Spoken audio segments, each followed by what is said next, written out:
بسم الله الرحمن الرحيم الحمد لله رب العالمين وأفضل الصلاة وأتم التسليم على سيدنا ونبينا وحبيبنا وقرة أعيننا سيدنا محمد وعلى آله وصحبه وسلم. رب اشرح لي صدري ويسر لي أمري واحلل عقدة من لساني يفقه قولي.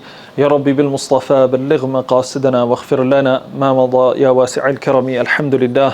All praise be to Allah subhanahu wa ta'ala who has brought us to this blessed land, the land which is graced by every single prophet from Sayyidina Adam alayhi salam to Sayyidina Muhammad sallallahu alayhi wa alihi wa sahbihi wasallam, and that place which is unique in that regard. No other place has hosted and has been graced by all of the prophets other than this blessed land that we are fortunate to be in. I'd like to congratulate you all as Brother Rashid already did, but it really is an immense generosity of Allah subhanahu wa ta'ala and an immense blessing of Allah subhanahu wa ta'ala upon you all, and I would say a sign of Allah subhanahu wa ta'ala's love for you. Our scholars tell us that Allah subhanahu wa ta'ala gives this dunya, the material wealth, fame, popularity, position, beauty, to those whom He loves and those whom He doesn't love. But Allah subhanahu wa ta'ala only allows those whom He loves to draw close to Him through people and places and times that He loves. And this is without a doubt one of those places that is beloved to Allah subhanahu wa ta'ala. Allah subhanahu wa ta'ala mentions this land by name in the Quran. In Surah Al-Isra, Allah subhanahu wa ta'ala says after أعوذ بالله من الشيطان الرجيم بسم الله الرحمن الرحيم سبحان الذي أسرى بعبده ليلا من المسجد الحرام إلى المسجد الأقصى الذي باركنا حوله. That transcendent is the one who brought His servant by night from the Haram in Mecca to the furthest masjid, Masjid Al-Aqsa. And the key aspect of this ayah is الَّذِي بَارَكْنَا حَوْلَهُ, that precinct or that land which we have blessed around it. So we're not just talking about the masjids itself, we're talking about the entire complex of Masjid Al-Aqsa is a blessed place. So when we went to Masjid Al-Aqsa to pray our Maghrib and Isha, the area, the last gate that we entered where the guards were, that entire complex, and you'll see more of it over the next few days, it's huge. The entire complex is Masjid Al-Aqsa. Now, a lot of people get confused. They think the Dome of the Rock is Masjid Al-Aqsa. They think the Qibli Masjid that we prayed Isha in, that's Masjid Al-Aqsa. Neither of them are Masjid Al-Aqsa. They are on Masjid Al-Aqsa, but they themselves are not Masjid Al-Aqsa. The entire complex is Masjid Al-Aqsa. Even the open areas where you saw the trees, the soil, all of that area is Masjid Al-Aqsa. Every aspect of it. And so the Prophet ﷺ, just to explain some of the ahadith, and just for us to try and fathom where we are, I'll mention what the Prophet ﷺ mentions about this land, and you'll be amazed. That the Prophet ﷺ says about this land that Sayyidina Sulaiman alayhi salam made 3 du'as here at this very place. He made a du'a that his judgment is in line with the decree of Allah subhanahu wa ta'ala and what Allah subhanahu wa ta'ala judges. So whenever he makes a decision, it's in line with what Allah wants. And that secondly, that he be granted a dominion and a kingship that no other prophet or nobody else after him has the like of. And then the third one is the one that we need to really focus on and we need to rejoice and celebrate. That Sayyidina Sulaiman alayhi salam says that, "Oh Allah, if anybody comes to this land and prays 2 rak'ahs, that their sins be forgiven like the day they were born from the womb of their mother."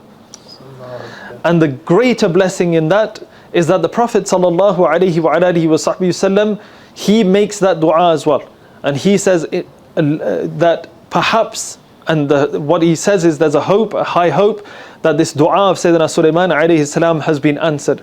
So that reward that many people go on Hajj for. Why do people go on Hajj? One of the greatest reasons, other than the fact that it's an obligation, is people have that drive, that motivation, that when I go there, all of my sins will be forgiven. That same reward is achieved by coming here and just praying 2 rak'ahs.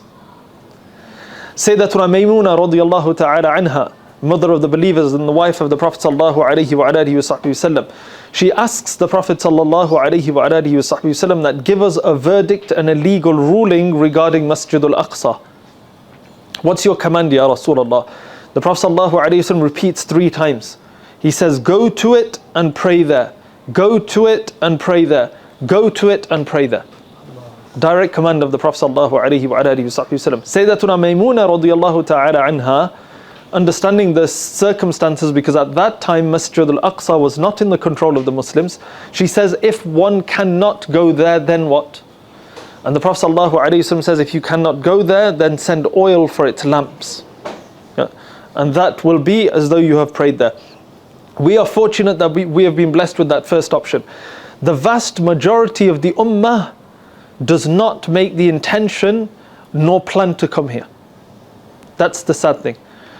Then even those who wish to come here, the vast majority of them are not permitted to come here. So you arriving here, you are from the elect of the elect. It's very rare for Muslims to come here. When you go back to your communities, you go back to people that you've spoken to, it's very rare to find people that have actually been here. Yet compared to going on Umrah, going on Hajj, almost every family has people like that. But coming to Masjid Al-Aqsa, it's not that common. And so we are extremely fortunate that we are here. The Prophet ﷺ, as I mentioned in the hadith, that he says there is no place except that a prophet or an angel has prayed on Masjid Al-Aqsa. Not a single place where you can place your feet. And this is the place where the Prophet ﷺ comes on his Isra wal Mi'raj. And the Prophet ﷺ says that the Quran was revealed to me in 3 places. In Makkah al-Mukarramah, in Madinah al-Munawwarah, and here in Masjid Al-Aqsa. So it's very unique from that perspective that this contains the story of the Quran and the story of the seerah of the Prophet ﷺ. When we look at the Meccan phase of the Prophet ﷺ's life, 53 years, there is no incident that has more ahadith narrated about it other than the Isra wal Mi'raj. There are more ahadith about the Isra wal Mi'raj than any other incident in the prophetic Meccan phase of the Prophet ﷺ's life. And so we're literally seeing the seerah before our eyes. You're going to see, inshallah, the Masjid of Buraq. This is the masjid, and you're going to see the very place where the Prophet ﷺ tied the Buraq on his Isra wal Mi'raj. How amazing is that? And this is one of the proofs of the religion, where you read the narrations in the Quran and the Ahadith, and then you come to the very land that is being referred to and where they took place, and they match completely. And this is a place where our iman is strengthened. And so we ask Allah subhanahu wa ta'ala that He allows us to make the most of our time here. And what I would advise is try and make the most of your time here by having a variety of different ibadah. Read the Quran, pray extra nawafil, send salawat on the Prophet sallallahu alaihi wasallam, give charity, smile at people, starting from now, and also try and fast. We'll just end on the hadith where the Prophet ﷺ says that the reward of salah in the Masjid al-Haram in Mecca is multiplied 100,000 times. And in Madinah al-Munawwarah it's multiplied 1,000 times. And here it's multiplied 500 times. The salah that you pray here compared to the salah that you pray at home is not the same. A salah here is 500 times, and the hope is in Allah subhanahu wa ta'ala's generosity that rule applies to all good deeds. Your Quran here is worth 500 times more than anywhere else. Your charity here is 500 times more than anywhere else. Your good character towards other people, 500 times more than anywhere else. So make the most of your time here. MashaAllah, you will go through a great variety of ibadahs and ziyaras. Prepare yourself to be heartbroken by the time you leave.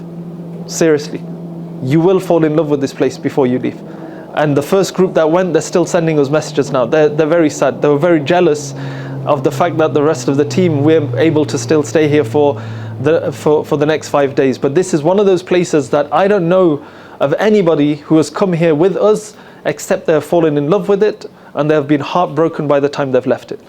And so we ask Allah subhanahu wa ta'ala that He grants us His love and the love of the Prophet sallallahu alaihi wasallam and the love of those places that are beloved to Him, and He inspires us and He guides us and He protects us whilst we're here, and He allows us to draw close to Him as this is the place, the scholars mention, which is the closest to the heavens.